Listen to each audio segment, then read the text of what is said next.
UPL এর কয়ট ব্যবহৃত জমি, আসলে এটার ফার্স্ট ভিজিটে আসছি। আমরা আসলে দেখবো আসলে কয়েট ব্যবহৃত জমির বর্তমান অবস্থা আর কি। এটা পশ্চিম মাটিয়াকুড়া লাটেরহাট বাজার সংলগ্ন। আসলে কোনো ঘাস নেই, সুন্দর একটা ঝকঝকে হয়ে আছে জমি।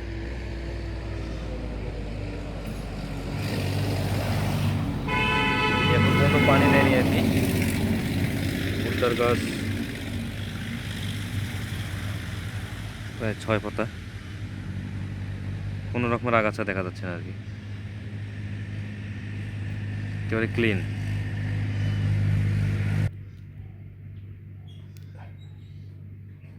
পানি দেয়নি।